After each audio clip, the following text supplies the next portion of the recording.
Good morning అండి. Last క్లాస్లో భారతదేశంలో బ్రిటిష్ వాళ్ళ విధానాలు భూమి శిస్తు ఏ విధంగా తీసుకొచ్చారు అన్న గురించి చర్చించుకున్నామండి.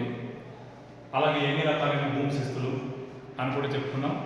అందులో ముందుగా జమీందారీ విధానం, రైతువారి విధానం, మహల్వారి విధానం అని 3 రకాలు చెప్పించుకున్నాం. సో ఇప్పుడు కార్న్వాలిస్ జమీందారు వ్యవస్థను భారతదేశంలో ప్రవేశపెట్టారు. అదే నా ఫస్ట్ టైం, లేదా అంతకంటే ముందుగా ఇంకేమైనా ఉన్నాయా అని చెప్తే, అంతకుముందు వారన్ హేస్టింగ్, ఒకసారి గుర్తుపెట్టుకోవాలండి, వారన్ హేస్టింగ్ వేలం వేసే పద్ధతిని ప్రవేశపెట్టాడు. ఇది విట్టండి, వేలం వేసే పద్ధతి. వేలం వేసే పద్ధతి అంటే యాక్షన్ సిస్టమ్. ఎన్ని సంవత్సరాలకి? 5 సంవత్సరాలకి ఒకసారి యాక్షన్ సిస్టమ్. అంటే ఫర్ ఎగ్జాంపుల్ ఇది బీహార్ రాష్ట్రం అనుకోండి, ఈ బీహార్ రాష్ట్రాన్ని అంతా యాక్షన్లో పిలిచేస్తారు ఒక సంవత్సరానికి కింద అని చెప్పి 5 సంవత్సరాలు పండగ వాళ్ళంతా కట్టారు. ఇది యాక్షన్ సిస్టమ్. ఈ సిద్ధాంతం ప్రవేశపెట్టిన వ్యక్తి బ్రిటిష్ గవర్నర్ జనరల్ ఏంటంటే వారన్ హేస్టింగ్స్ అనే వ్యక్తి వేలం వేసే పద్ధతిని ప్రవేశపెట్టారు. దీని స్థానంలో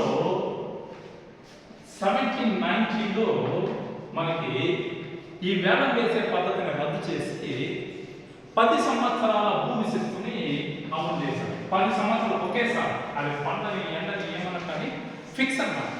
10 సంవత్సరాలకి ఒకేసారి వేలం వేసే పద్ధతి ప్రవేశపెట్టారు. ఒకసారి గుర్తుపెట్టుకోండి. సో పోటీ పరీక్షలు బాగా అడిగారు, జమీందారు వ్యవస్థ రాకముందు ఏమైనా ఉన్నాయంటే ఉన్నాయి.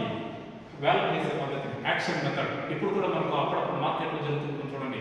ఈ టమాటోలు కానీ కోస్తాంధ్రలో చేపలు కానీ వేలం వేస్తూ ఉంటారు. 50, 60, 100, 200, 300 అని చెప్పి వేలం పాట. అట్లా వేలం పాటలో ఇది వారన్ హేస్టింగ్స్ ప్రవేశపెట్టాడు. దాని తర్వాత 10 సంవత్సరాలకి శిస్తుని ప్రవేశపెట్టాడు. ఈ 2 అంశాలు అయిన తర్వాత మనకి ప్రధానంగా బెంగాల్, బీహార్, ఒడిస్సా ఈ ప్రాంతాల్లో భూమి శిస్తు విధానాలు అమలు తీసుకురావడానికి బ్రిటిష్ అధికారులు బాగా కృషి చేయడం అనేది మనకి కనిపిస్తుంది. అందులో కీలకమైన వ్యక్తులు sir John Shore, very important అండి. సర్ జాన్ షో అని ఒక రెవెన్యూ ఆఫీసర్ మొట్టమొదటిసారిగా కార్న్వాలిస్కి సలహాలు ఇచ్చాడు. సర్ జాన్ షో ఒక వ్యక్తి, అలాగే జేమ్స్ గ్రాంట్ మరొక వ్యక్తి.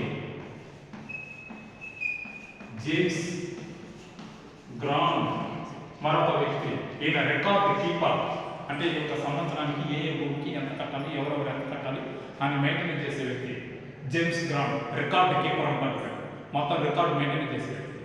దీంట్లో మరొక వ్యక్తి మనకి కార్న్వాలిస్. ఈ ముగ్గురు కీలకమైన వ్యక్తులు. దీంట్లో బాగా సలహాలు సూచనలు ఇచ్చిన వ్యక్తి ఎవరంటే సర్ జాన్ షో.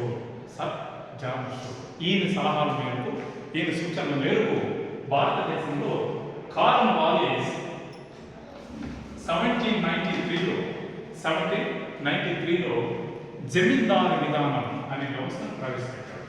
జమీందారీ విధానం ఒకసారి బాగా గుర్తుపెట్టుకోవాలండి. జమీందారీ విధానం లేదా దీన్ని శాశ్వత శిస్తు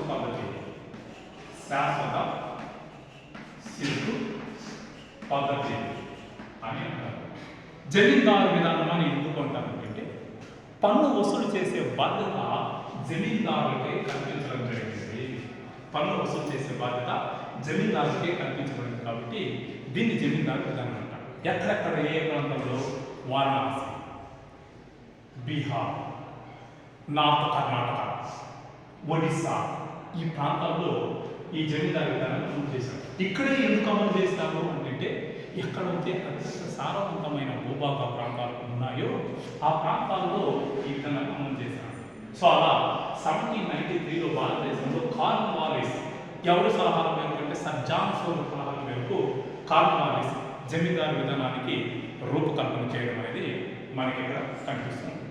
సో ఈ విధానంలోని అంశాలు ఎంత వసూలు చేశారు, ఎంత ప్రభుత్వానికి ఎంత, జమీందారులకి ఎంత, ఈ విధానం వల్ల లాభాలేంటి, ఈ విధానంలో వచ్చిన లోపాలేంటి, దీని తర్వాత వచ్చిన నిర్ణయం ఏంటి అన్నది నెక్స్ట్ క్లాస్లో మనం ఒకసారి కలుద్దాం. వీడియో చూస్తున్న వాళ్ళు లైక్ చేయండి, సబ్స్క్రైబ్ చేయండి, అలాగే షేర్ చేయండి, సో కామెంట్ చేయండి. మరిన్ని వీడియోతో మీ ముందుకు వస్తా. Thank you sirs and madams, thank you.